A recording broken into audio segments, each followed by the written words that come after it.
بسم اللہ الرحمن الرحیم۔ عارف باللہ شیخ ابن آل نرغب یمنی رحمۃ اللہ علیہ کی عادت تھی کہ ہمیشہ اپنے وطن سے سفر کر کے اول حج ادا کرتے اور پھر زیارت روضہ رسول صلی اللہ علیہ وآلہ وسلم کے لیے حاضر ہوتے تھے۔ دربار کی حاضری کے وقت والہانہ اشعار قصیدہ آپ صلی اللہ علیہ وآلہ وسلم اور آپ صلی اللہ علیہ وآلہ وسلم کے صابئین حضرت ابوبکر صدیق رضی اللہ تعالیٰ عنہ اور حضرت عمر فاروق رضی اللہ تعالیٰ عنہ کی شان میں لکھ کر روضہ اقدس کے سامنے پڑھا کرتے تھے۔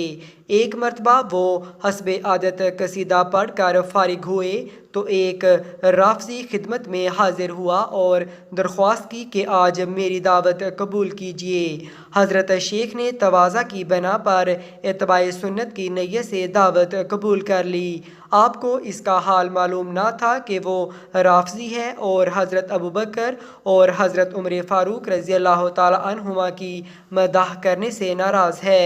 آپ حسب وعدہ اس کے مکان پر تشریف لے گئے۔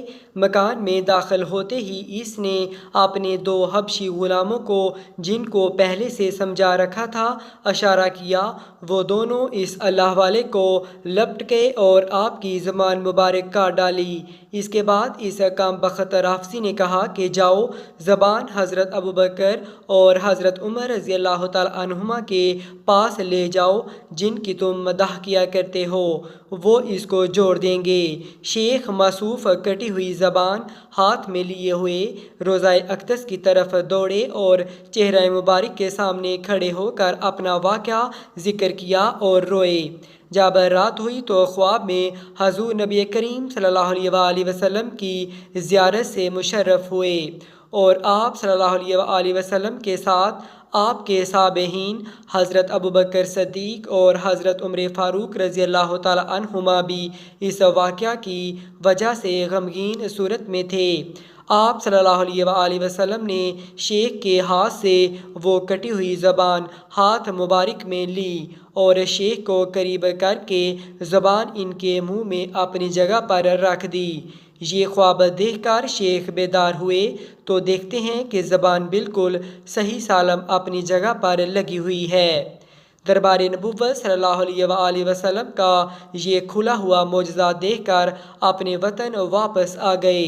آئندہ سال حج کے بعد پھر مدینہ منورہ حاضر ہوئے اور حسب عادت قصیدہ مدیح روضہ اقدس کے سامنے پڑھ کر فارغ ہوئے تو پھر ایک شخص نے دعوت کے لیے درخواست کی۔ شیخ نے پھر توکل علی اللہ قبول فرمائی اور اس کے ساتھ مکان میں داخل ہوئے تو وہی پہلے دیکھا ہوا مکان معلوم ہوا۔ اللہ تعالیٰ کے بھروسے پر داخل ہوئے۔ اس شخص نے نہایت اعزاز و اکرام کے ساتھ بٹھایا اور بہت پرتکلف کھانوں سے ضیافت کی۔ کھانے کے بعد یہ شخص شیخ کو ایک کوٹری میں لے گیا۔ وہاں دیکھا ایک بندر بیٹھا ہوا ہے۔ اس شخص نے شیخ سے پوچھا، کیا آپ جانتے ہیں کہ یہ بندر کون ہے؟ فرمایا نہیں۔ اس شخص نے عرض کیا کہ یہ وہی شخص ہے جس نے آپ کی زبان کاٹی تھی، اللہ تعالیٰ نے اس کو بندر کی صورت میں مسخ کر دیا ہے۔ یہ میرا باپ ہے اور میں اس کا بیٹا ہوں۔